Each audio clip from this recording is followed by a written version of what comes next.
Punjab Kings ने बोल दिया कि हार हम है ना प्लेऑफ्स की राह को है ना मुश्किल नहीं करने वाले हैं। जरूर चेन्नई सुपर किंग्स ने पहले बल्लेबाजी करी, 190 रन बोर्ड पे लगा दिए, श्रेयस अय्यर से गलती भी हुई कि यूजी चहल की पूरे 4 ओवर का कोटा समाप्त नहीं करवाया, यूजी चहल के ओवर्स रोक के लेके फिर 1 ओवर के लिए यूजी चहल आते हैं, यूजी चहल हैट्रिक लेके चले जाते हैं, MS धोनी का एक बड़ा विकेट भी लेते हैं। फिर श्रेयस अय्यर सोच रहे होंगे कि यार 190 के बजाय हो सकता था हम 160 170 रन ही चेस करने होते, अगर यूजी चहल से पहले हम 1 ओवर और करवा लेते, ये सोच जा सकती थी। पर फाइनली मैटर क्या करता है कि ठीक है आपने यूजी चहल से ओवर्स नहीं करवाए, ठीक है नहीं करवाए, पर आप जीते ना मुकाबले और आपने अपनी प्लेऑफ्स की होप को है ना और है ना मजबूत कर दिया। अभी जो प्लेऑफ्स की होप थी ना पंजाब किंग्स की वो 60% थी, अब उसको पहुंचा दिया है 72% पे पंजाब किंग्स की होप पहुंच चुकी है कि पंजाब किंग्स क्वालिफाई करने वाली है, क्योंकि 10 मुकाबले खेल चुके हैं, 10 में 13 पॉइंट्स हो चुके हैं। अब उनके पास 4 मुकाबले बचे हैं, जिसमें से 3 मुकाबले तो धर्मशाला में खेलने हैं और 1 मुकाबला जयपुर में खेलना है। अब अगले तीनों मुकाबले धर्मशाला में लखनऊ सुपर जायंट्स के खिलाफ, DC के खिलाफ, MI के खिलाफ, बीच में 2 टफ मुकाबले भी रहने वाले DC और MI, उनकी भी मजेदार में ट्रेन लटकी हुई है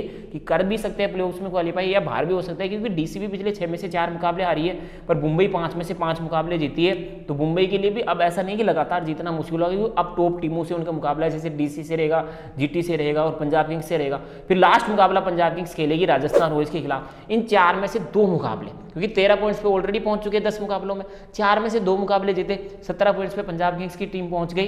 तो पंजाब किंग्स तो क्वालिफाई कर गई 17 पॉइंट्स के साथ, और नेट की भी जरूरत नहीं है पंजाब किंग्स को, क्योंकि 17 पॉइंट्स पे हो नहीं सकता। मुझे नहीं लगता कि कोई और टीम पहुंचने वाली है। KKR के पास संभावना है, KKR अगर अपने सारे मुकाबले जीते तो वो भी 17 पॉइंट्स पे पहुंच सकती है, परंतु जो टीम 17 पॉइंट्स पे जाएगी वो डेफिनेटली क्वालिफाई करने वाली है। तो पंजाब किंग्स ने बोल दिया कि हम तो प्लेऑफ्स में जा रहे हैं, अब बाकी की टीमें देखो ये मुकाबला जीत कर। परंतु CSK क्या अभी भी प्लेऑफ्स में जा सकती है क्या? क्योंकि CSK ने अभी 10 मुकाबले खेले, मात्र 2 मुकाबले जीते हैं, मात्र 4 पॉइंट्स हैं उनके पास। अब CSK के पास 4 मुकाबले बचे हुए, चारों के चारों मुकाबलों ये मान के चलते हैं कि CSK जीत जाती है।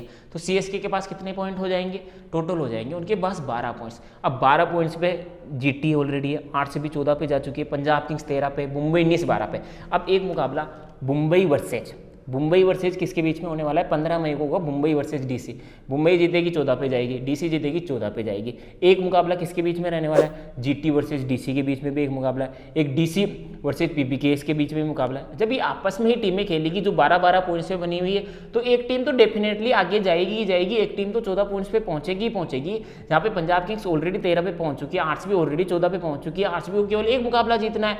और देखा जाए तो पंजाब किंग्स भी एक मुकाबला जीतकर 15 पॉइंट्स पे पहुंच जाएगी, तो वहां पे CSK बाहर हो जाएगी। और जब DC और MI का 15 मई को मुकाबला होगा, DC जीतेगी 14 पॉइंट्स पे, हो सकता है उससे पहले सारे मुकाबले DC हार जाए, हो सकता है उससे पहले मुंबई भी सारे मुकाबले हार जाए, पर वो दोनों टीमें जब आमने सामने होगी तो मुकाबला जीतते ही वो 14 पॉइंट्स पे पहुंच जाएगी। वहीं GT, अगर DC अपने सारे मुकाबले हार रही है और मुंबई अपने सारे मुकाबले हार रही है, तो GT से भी तो उनका सामना होने वाला है ना। जब GT से सामना होगा, GT एक मुकाबला या तो DC के खिलाफ जीत गई है, MI के खिलाफ जीत गई, वो 14 पॉइंट्स पे पहुंच गई, तो 14 पॉइंट्स पर तो टीमें जानी जाने वाली है।